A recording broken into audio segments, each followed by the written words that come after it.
Welcome, good morning, and good afternoon to Eaton Nation. I am Josh Kingsley, your host for All Things Control by Eaton. I want to welcome everybody to our Ask the Expert session for PLCs. And today we have two special guests. You know the first guest as the product manager for control and automation. Please welcome Adam Bainbridge. Hello, everybody. Also joining us, we have your friendly neighborhood application engineer. Please welcome Travis Quinn. Hey, guys. Good day, gentlemen. As a quick note to all viewers, you can ask questions via the comments sections below on LinkedIn or Facebook, and we will do our best to answer as many of them as we possibly can. And then one more thing, this session was brought to you by the Easy E4 Nano PLC. Please visit eaton.com/easye4 to learn more about the product. And if you want to learn more about PLCs, visit eaton.com/automation compass to explore our contents. All right, gentlemen, let's get to work. And it looks like our first question is coming in from the LinkedIn world. This one is from Henry G. And so the first question, what is IoT in relation to a PLC? Travis, please engineer us an answer to this one. Great question. So the IoT, or the Internet of Things, describes a network of physical objects for the purpose of passing data between devices and systems such as servers over the internet. PLCs such as the Easy E4 have always been doing this historically on subnets, in other words, local networks. However, the introduction of IoT now takes this concept to the next level by exchanging data over the internet. So a good example of this is how the Easy E4 allows a user to send an email from a PLC to a recipient via the internet. Okay, wonderful. Thank you very much, Travis. And Henry, hopefully that cleared everything up for you. Looks like the next question's coming in also from the LinkedIn world. What are the different components of a PLC? Adam, as the PM, I think that one's going to be great for you. Yeah, really good question. So there's three main components to a PLC. There's the base devices, the communications, and the expansion modules. These three devices make up, typically combined in different configurations for different applications, but the base device is the CPU. It does all the thinking and processing of your program. The communication unit brings in digital information, so it communicates using standard industrial protocols, gets status of communicating sensors, drives, devices to the logic program to be processed where decisions can be made. The expansion units, finally, are physical I/O cards that take physical sensor inputs, physical relay outputs to control contactors and motors directly. So those are the three main components: base devices, comm units, and expansions. Thank you. Oh, good. Sounds good. All right, we're going to go ahead and bounce over to Facebook here for this next one. This one is coming from Janice. And Travis, I think that we're going to have you do this one here. What are the common applications of a PLC? As an application engineer, I think you have some good answers for this. Absolutely. So a PLC can be used pretty much anywhere that you need to automate a process. I guess key thing to note there is really you typically want to use the PLC in situations where you don't want to use an application-specific processor. So those situations would be either flexibility requirements or cost. So I guess some examples of where you would want to use a PLC would be definitely in process control in applications such as water sanitization, HVAC systems, or otherwise food and beverage production. Gotcha. Perfect. Okay. Looks like we're going to be hopping right back into the LinkedIn world, and we're going to go to Adam with this one. So how does an HMI communicate with a PLC? Well, that's from Ben. Sorry. Okay. Sorry. Yeah, really good question. That can be complicated, but in the simplest terms, your PLC has a tag list or variable list that you build when you create the program. That tag list or variable list is imported into the HMI, and the HMI, using its communication drivers, synchronizes the data between the PLC and the HMI using standard industrial protocols. Ethernet IP is a very common option in our Americas region. So once that's imported, you have that physical layer. It keeps them in sync, and you can use them in either program and synchronize that data between the two. Gotcha. So more than anything, it sounds like they interface pretty well together and that they're generally made to work together. Is that a fair statement? Very easy. Yep, simple to set up. Okay, good stuff. And then just quick sidebar question. How does the nanopod, which I've heard is a really effective device, connect in with those? Yeah, I think you made that thing up. That might be some kind of alien communication thing. I'm not really familiar with it. Sure. Well, if you can get that to work, I would love to, see what they have to say. Back to the actual questions. We got Chuck Z from back in the Facebook world. This seems like a fairly complicated question. I think we'll start with Adam. I have a customer, a variety of customers that deal with a variety of voltages for their applications. Is there such thing as a PLC that would work for all of them? Not exactly all of them, but we're getting very close. You are correct. There are different power supply and power standards throughout the world. And even within each region, different applications have different requirements. 12-volt DC is commonly used in mobile applications, so mobile refrigeration, trucking, things like that. 24-volt AC is used everywhere in the HVAC industry. And then you have their standard 120-volt, 240-volt, and then you have some high voltage DC used in some rail and transportation industries. We have something we call UC, universal current, that accepts both AC and DC. So with one PLC, you can take 12-volt DC, 24-volt DC, or 24-volt AC, which really simplifies the choices that you need to make, the number of inventory you need to carry. And then our high voltage AC devices can take between 100 and 240 volts AC, again, simplifying the selections that you need to make. Okay, good stuff. Travis, I do kind of want to bounce to you to weigh in on this as well.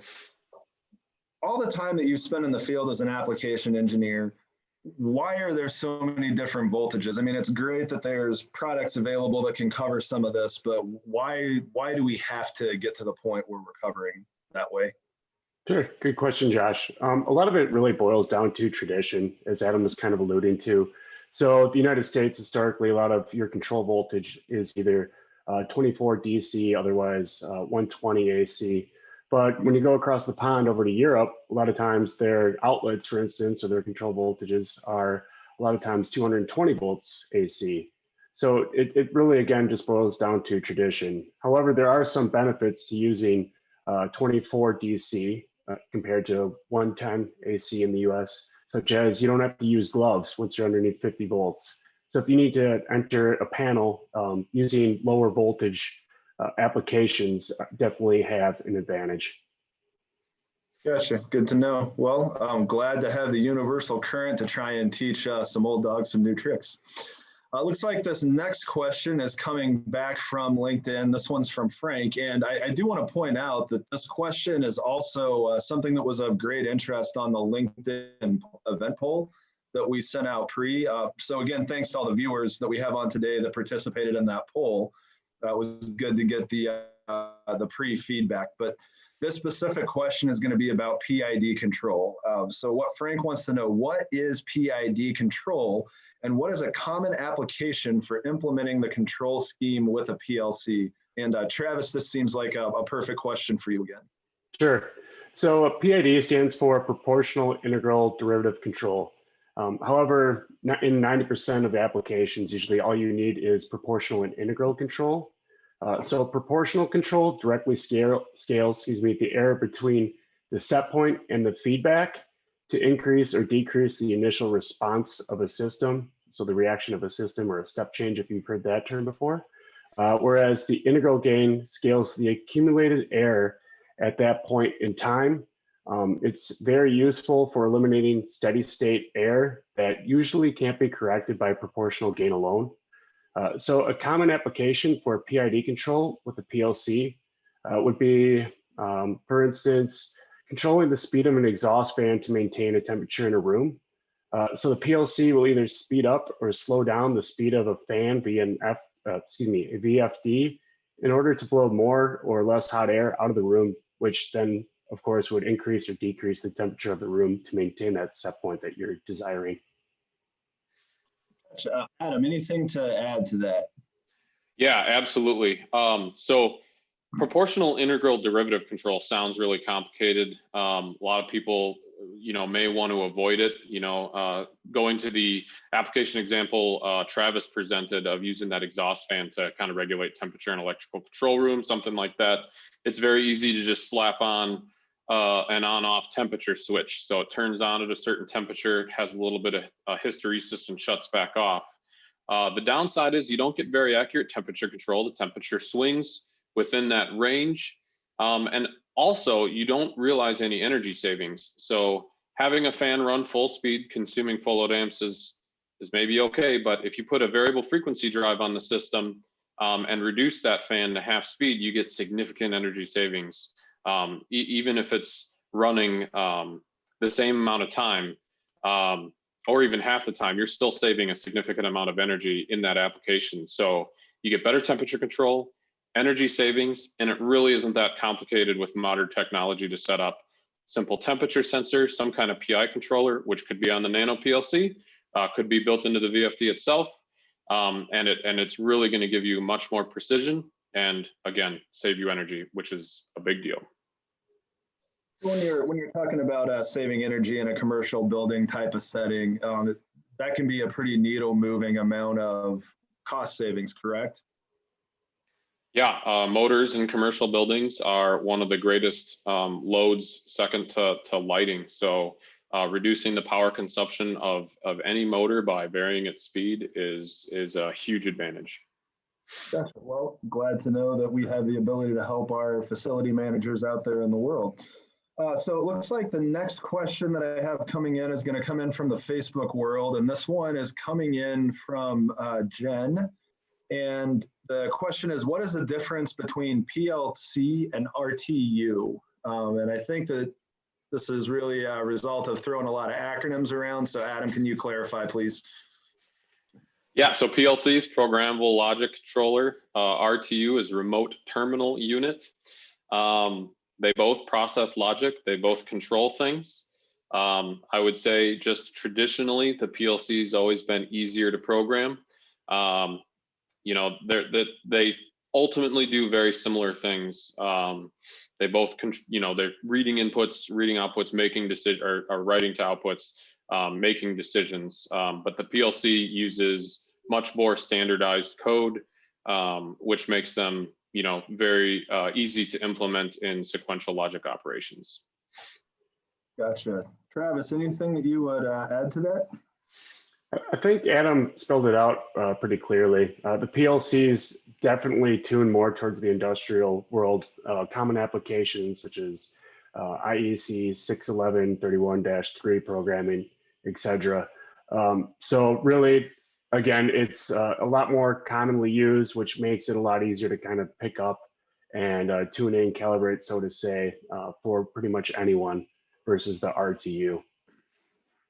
Gotcha, perfect. Okay, looks like we have our next question from Nelson on LinkedIn. Would I be able to debug your PLC software in Linux? If so, please inform me if I could erase, it looks like EPROM or PROM memory or strictly the RAM cache memory. Adam, can you take that one, please? Okay, that's definitely an in-depth question, Nelson. So you're wanting to debug it from a Linux-based system. So our EasySoft application, which interfaces with the software, is a Windows-based tool. So you can do all of the functions you described from Windows for sure. You cannot run EasySoft from a Linux-based platform. So there is that limitation, unfortunately. However, the Easy E4 does have a API, which is an application interface that allows you to interface with the device over JSON. So many of the commands that you're asking for, you could write and interface directly with that tool and read and write data and do diagnostics. Unfortunately, just be a little bit more manual, but could offer a lot of flexibility in your application. So I think it's a very powerful feature having that API available for you to work with in those environments. Travis, have you gotten into a situation like that before where you could comment on anything further? Really, that's a pretty unique situation. I actually personally have not run across that yet. I guess really, I think I also heard something about resetting the module. So I'll just chime in there. There's also a built-in excuse me, not a USB, there's a micro SD card that also can be used to reset the device. So there are some manual ways of resetting the device and getting the configuration that you need built into the device as well. Okay, so I'll ask you a quick follow-up question. What other benefits would you have by having the micro SD card reader on there? Can you preload programs, things of that nature? Yep, you can preload programs. You can also have little bitmaps to actually load an image when you boot. You also can log data to that card as well. So there are definitely multiple features that are very useful when using that SD card. Gotcha. All right. Any more questions from the field? It looks like we're pretty prepared to get into your in-depth specific application situation. So keep them coming.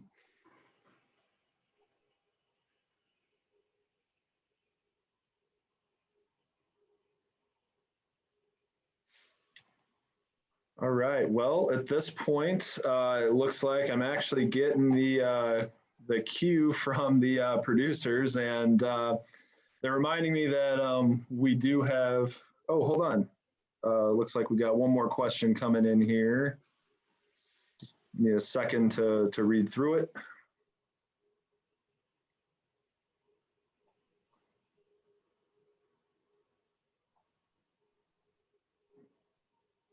So I guess, Travis, I do have a question that I could ask you while I'm getting this one to come in.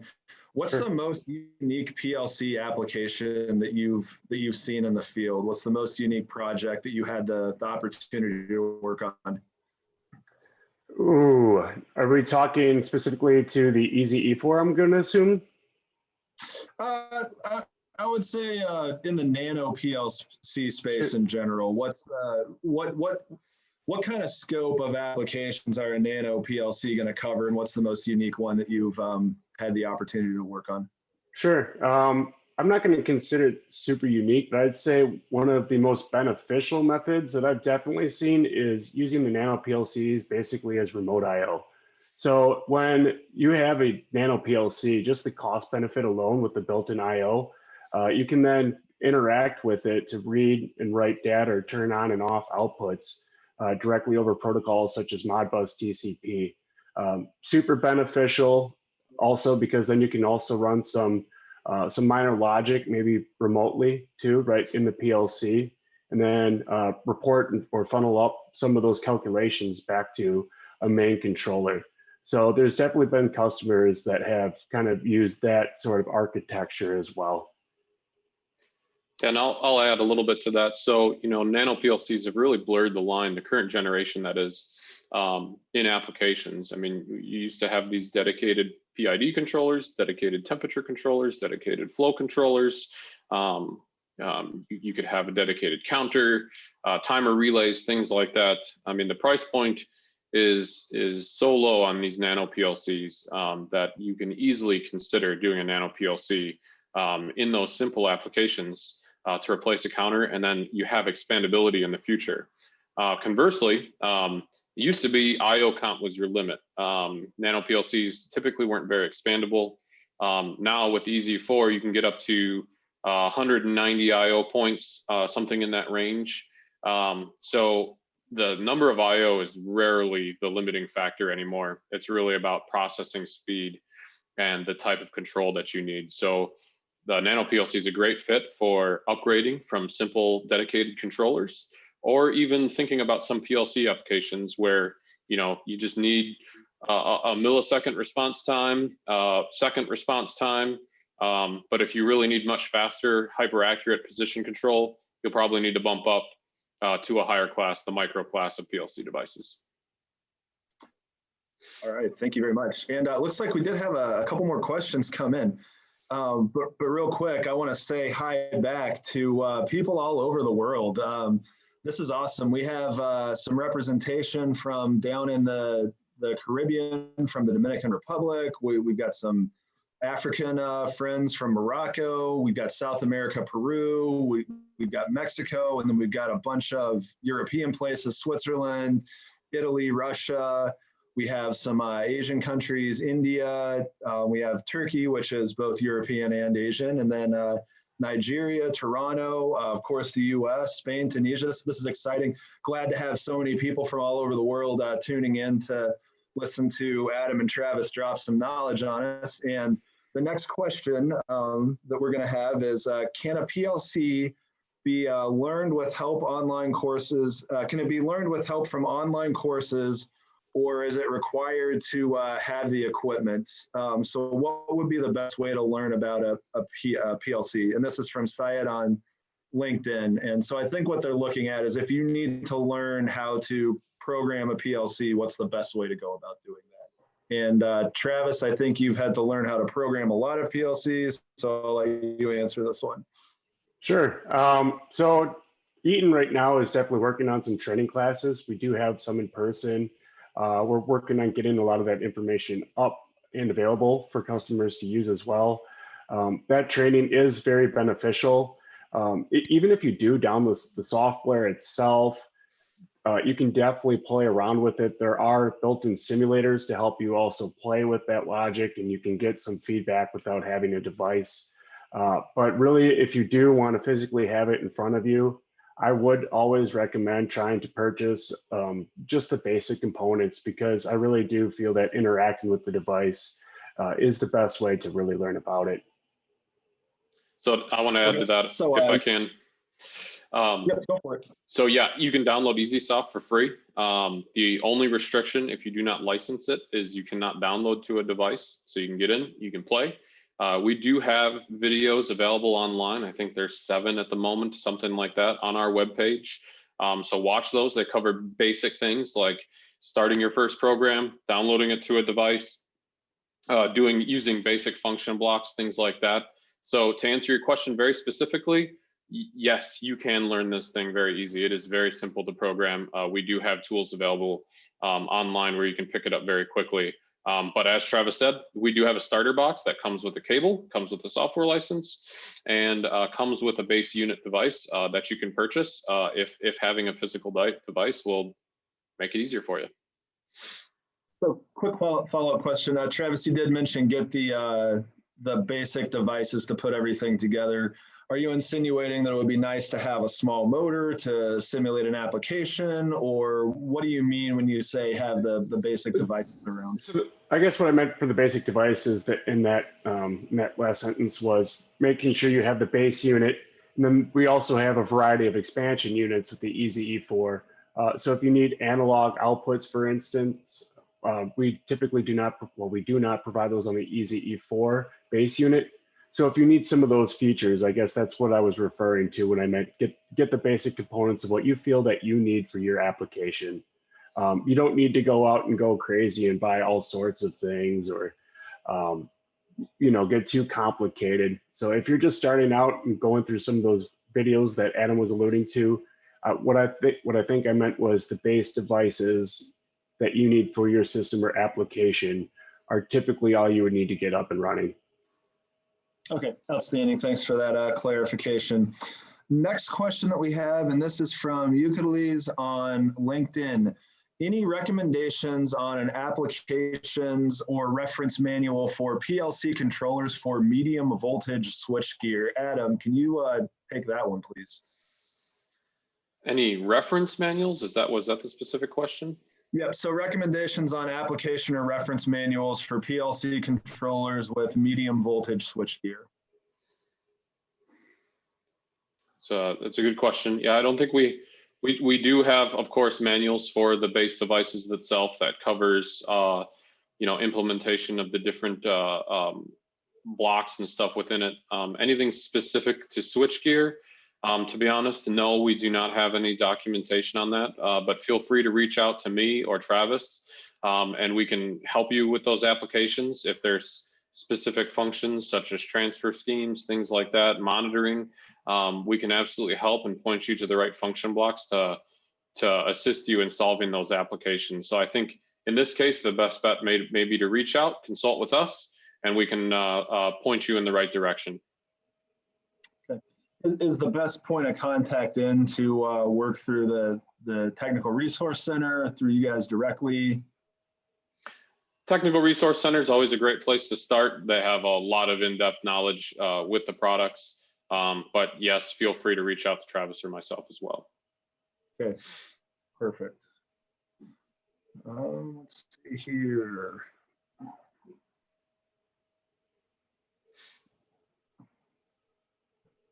I'll do one more quick last call for questions from our social media centers.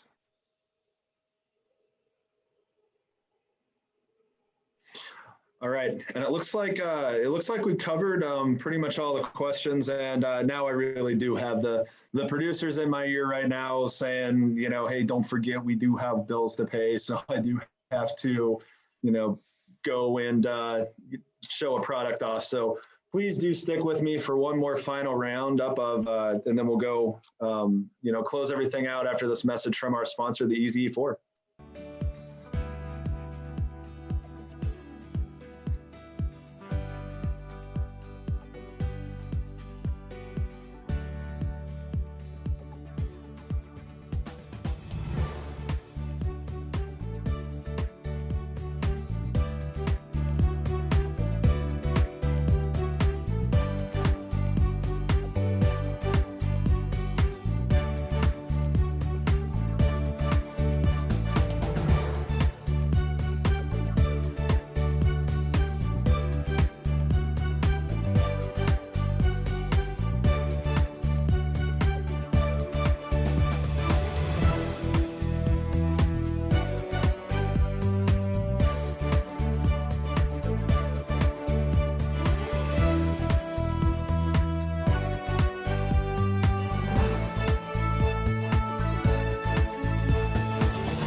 All right, thanks again to the Easy E4. We did have a few more questions come in that I want to try and get through. So Amir on LinkedIn, what aspects of enhancements are still needed for a programming logic controller, both hardware and software, especially when it comes to dealing with IoT issues?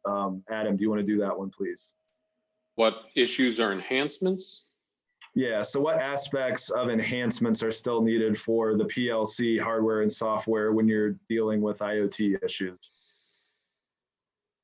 Yeah, I mean, you know, security is a big thing. That's always going to be an issue that is never going to be finished. We're going to have to continue to solve that every day and keep an eye on current threats and on awarenesses. As Travis mentioned earlier, you know, we already have email servers within the Easy E4, so you can connect it to the internet, and it can send those email messages and alerts out to any support staff or building owners or plant operators that you may wish to. That's already in there, and cybersecurity it's been tested and it's ongoing. I think other issues is, you know, we'd like to do more. We'd like to get more data collection out of these devices. We have the APIs, which enables you to extract the data into the platform of your choosing.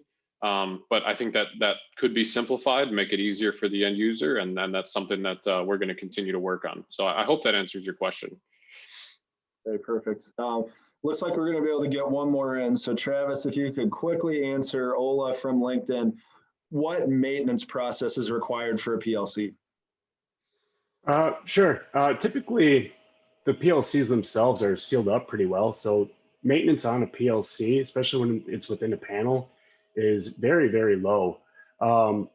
There are some PLCs that do have batteries in them for their real-time clocks, which may burn out eventually. And that's typically only the only sort of maintenance that they need, honestly.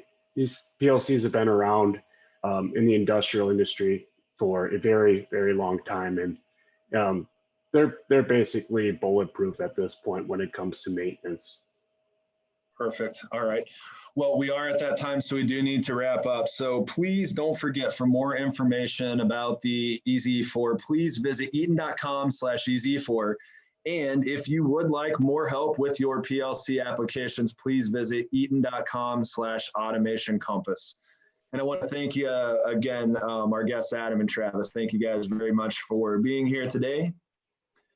And then also thank you, the audience, for being here with us. It's been our pleasure. And once again, I'm Josh with All Things Control by Eaton. And until we meet again, which we will, don't forget to keep it in control.